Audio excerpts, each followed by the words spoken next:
Bertemu kembali di Minggu Baharu Rentasan Berita edisi 1490. Saya Zawaz Yusof, antara paparan utama. Berhentilah menjadi munafik.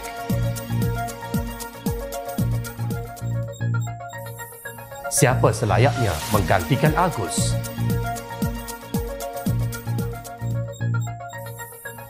Ia kembali, jangan panik.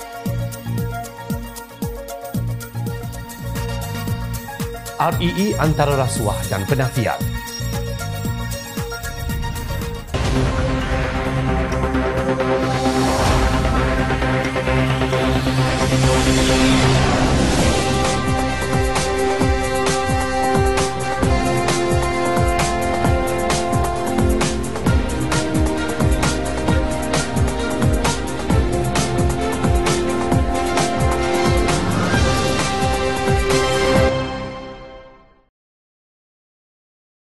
Assalamualaikum dan salam sejahtera.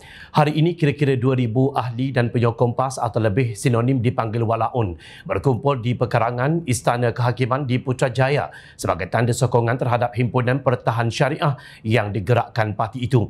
9 hakim akan membuat keputusan terhadap permohonan semakan yang difailkan Nik Elin Zurina, Nik Abdul Rashid dan Tengku Yasmin Natasha Tengku Abdul Rahman bagi mencabar enakmen Kanun Jenayah Syariah 1 Kelantan 2019. Walaupun ia adalah terkait dengan kesalahan enakmen tersebut mematuhi perlembagaan negara atau tidak, PAS menganggap permohonan dikemukakan Peguam Terbabit adalah mencabar undang-undang syariah dalam negara ini. Intipati utama permohonan Nik Elin dan Tengku Yasmin ialah meminta agar Mahkamah Persekutuan membatalkan 20 kesalahan syariah dalam enakmen Kelantan atas alasan Dewan Undangan Negeri Terbabit bertindak melangkaui bidang kuasa mereka. Sebelum ini, PAS mendakwa kononnya mereka berhimpun untuk memperteguh perundangan syariah negeri-negeri yang cuba diruntuhkan oleh pihak tertentu. Antara pemimpin PAS yang kelihatan hadir dan melakukan solat hajat di pekarangan kompleks mahkamah pagi tadi ialah beberapa pemimpin kanan PAS seperti Timbalan Presidennya Datuk Seri Tuan Ibrahim Tuan Man, Idris Ahmad Naib Presiden, Datuk Seri Taqiyuddin Hassan Setiausaha Agong dan Ahmad Fadli Syari Ketua Penerangan.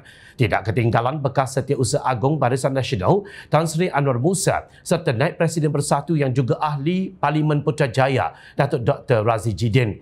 Baiklah, hari ini Jom Channel ingin berkongsi dengan para penonton kronologi ringkas dan padat tentang kes Iki Putra dan Nik Elin yang telah berlaku ketika PAS menjadi kerajaan yang mungkin tidak disedari oleh mereka atau pura-pura buat tidak sedar demi memperlihatkan mereka suci dan ulama muktabar. Pada 21 Ogos 2019, Iki Putra telah didakwa berkenaan kes jenayah syariah di Selangor. Manakala pada 29 Februari 2020, hasil tebuk atap Tan Sri Mahyadi Mak Yassin telah dilantik sebagai Perdana Menteri, manakala Taqiyuddin Hassan pula dilantik sebagai Menteri Undang-Undang. Tanpa membiarkan rakan sekongkolnya dilihat tidak berguna, maka pada 2 April 2020, Presiden PAS Tan Sri Abdul Hadi Awang dilantik sebagai Duta Khas ke Timur Tengah yang bertaraf menteri dengan allowance berpuluh ribu ringgit sebulan tanpa berbuat apa-apa selama 33 bulan. Pada 25 Februari 2021, Mahkamah Persekutuan telah membenarkan undang-undang tersebut dicabar oleh Iki Putra. Persoalannya, kenapa ketika itu PAS tidak bersolat hajat atau meraung seperti hari ini di hadapan Istana Kehakiman, sedangkan ketika itu PAS sudah berada dalam kerajaan selama 12 bulan.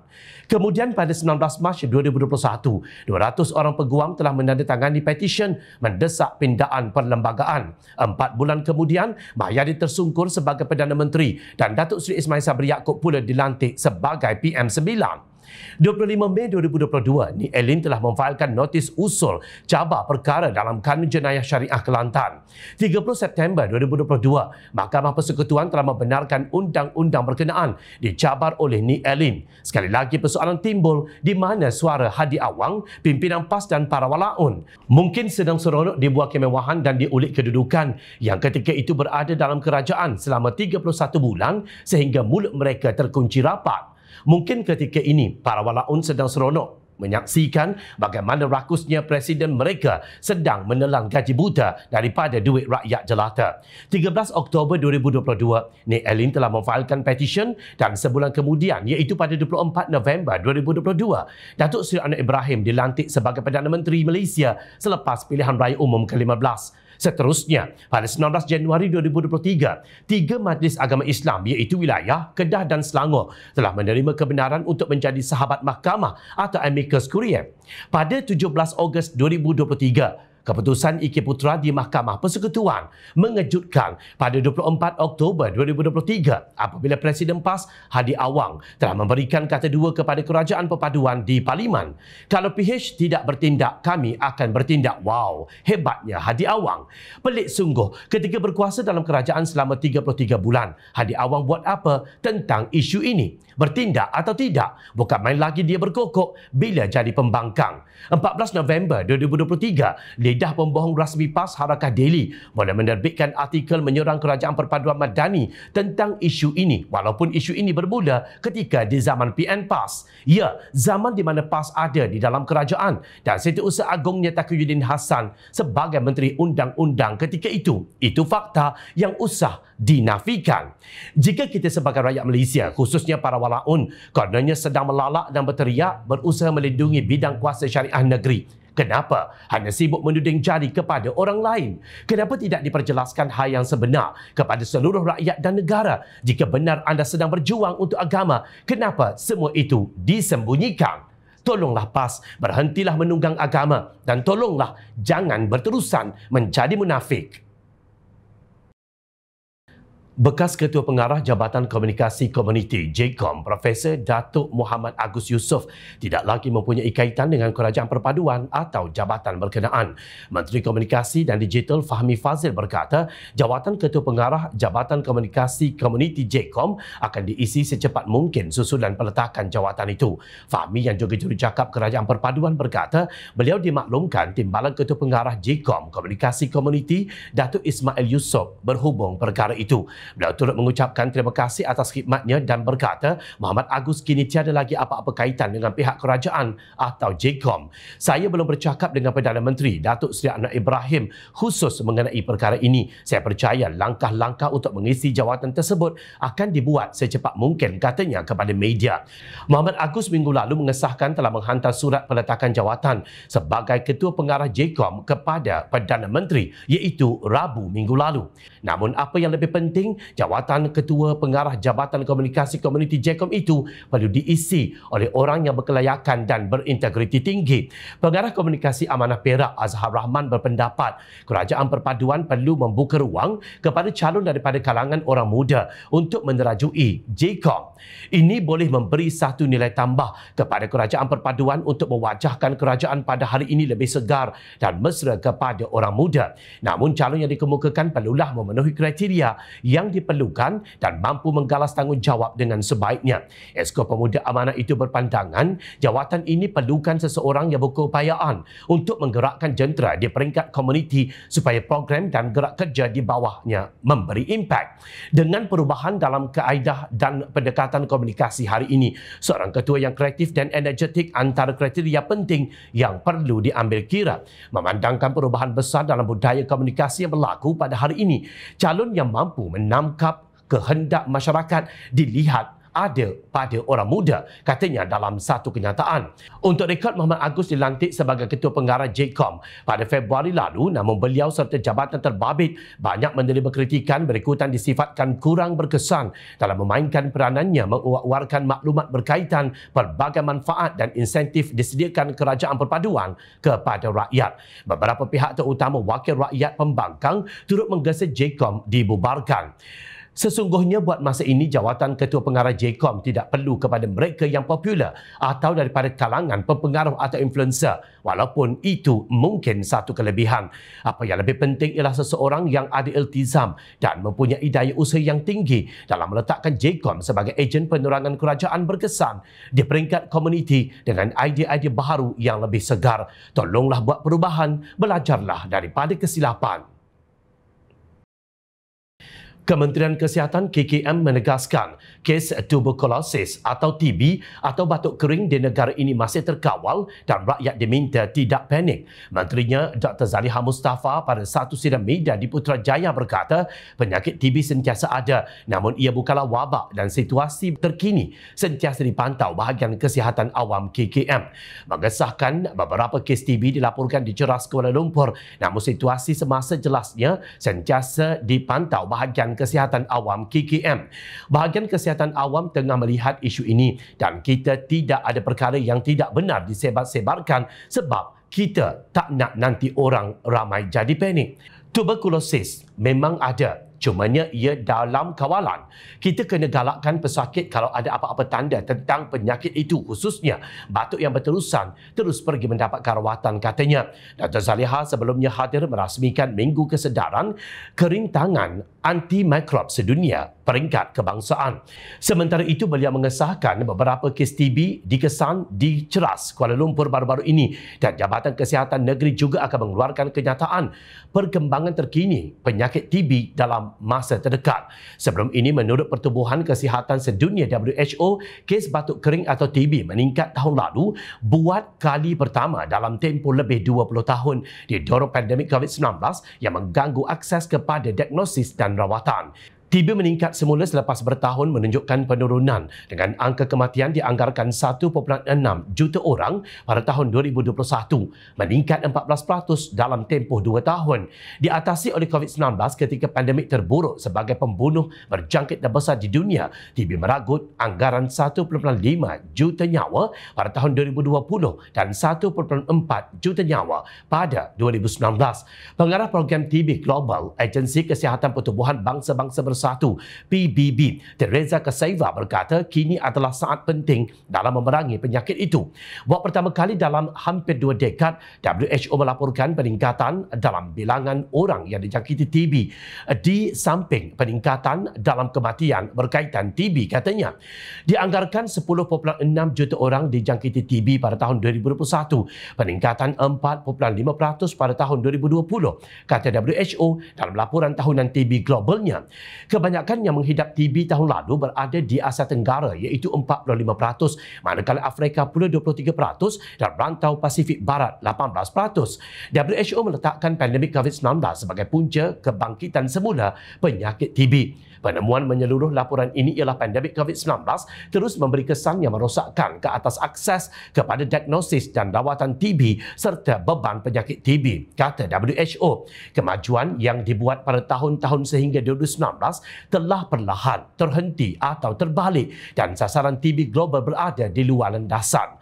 Usaha yang digiatkan disokong oleh peningkatan pembiayaan diperlukan segera untuk mengurangkan dan membalikkan kesan negatif wabak terhadap TB. Kadar insiden kes baharu bagi setiap 100,000 penduduk setahun meningkat sebanyak 3.6% antara 2020 dan 2021 selepas menurun sekitar 2% setahun 2 dekad yang lalu. TB disebabkan oleh bakteria yang paling kerap menjejaskan paru-paru seperti COVID-19 yang disebarkan melalui udara oleh orang yang dijangkiti, contohnya melalui batuk. Ia boleh dicegah dan diubati. Untuk makluman, 8 negara menyumbang lebih daripada 2/3 daripada jumlah keseluruhan kes global ialah India, Indonesia, China, Filipina, Pakistan, Nigeria, Bangladesh dan Republik Demokratik Kongo. Kepada seluruh rakyat Malaysia, anda boleh mendapatkan maklumat jumlah kes TB yang berlaku di kawasan anda menerusi aplikasi MySejahtera. TB berpunca daripada bakteria Mycobacterium tuberculosis. Antara simptom utama penyakit TB ialah batuk berpanjangan melebihi 2 minggu, demam, berpeluh waktu malam, kurang selera makan, susut berat badan dan batuk berdarah. Mereka yang paling terdedah kepada jangkitan penyakit ini termasuk orang tua yang rendah imuniti seperti pesakit kecil manis, menjalani terapi steroid kronik dan penghidap HIV. Semoga kita semua dilindungi. Bukanlah sesuatu yang mengejutkan apabila bekas Ketua Pegawai Eksekutif Perbadanan Menteri Besar MBI Kedah dihadapkan ke Mahkamah Session hari ini atas pertuduhan meminta rasuah RM4 juta yang membabitkan kegiatan pelembungan unsur Nadir Bumi REE pada Mei lalu. Tertuduh Muhammad Sabri Osman, 63 tahun, mengaku tidak bersalah dan minta dibicarakan sejurus pertuduhan dikemukakan terhadapnya di hadapan Hakim Rohatul Akmal Abdullah. Mengikut pertuduhan, Muhammad Sabri didakwa meminta suapan bagi dirinya iaitu sebanyak RM4 juta daripada John Abad Per sebagai dorongan membantu syarikat kumpulan perlombongan REE Sedia Berhad menjalankan usaha sama perlombongan REE melalui suatu Memorandum Persefahaman MOU antara MBI Kedah dan syarikat terbabit. Beliau didakwa melakukan kesalahan itu di Central Hotel Hat Yai, Songkhla, Thailand pada 20 Mei lalu. Bagi pertuduhan kedua pula, Muhammad Sabri didakwa secara rasuah menerima bagi dirinya suapan wang tunai berjumlah RM1 juta daripada John Abad Per melalui Liana Mamat sebagai dorongan membantu syarikat kumpulan perlombongan REE Sedia Berhad menjalankan usaha sama perlombongan REE melalui MOU antara MBI Kedah dan syarikat terbabit. Beliau didakwa melakukan kesalahan itu di pekarangan tempat letak kenderaan Wisma Darul Aman pada 29 Mei lalu. Berikutan itu, Muhammad Sabri didakwa mengikut Seksyen 16-A-A Akta Suruhanjaya Pencegahan Rasuah Malaysia SPRM 2009 yang jika sabit kesalahan boleh dijatuhkan hukuman penjara maksimum 20 tahun dan didenda 5 kali ganda nilai suapan. Pendakwaan dikendalikan Timbalan Pendakwa Raya SPRM Farah Yasmin Saleh, Natrah Fariha Rahmat dan Muhammad Ashraf Muhammad Tahir, manakala tertuduh diwakili Peguam Ibrahim Ismail dan Muhammad Zamri Ibrahim.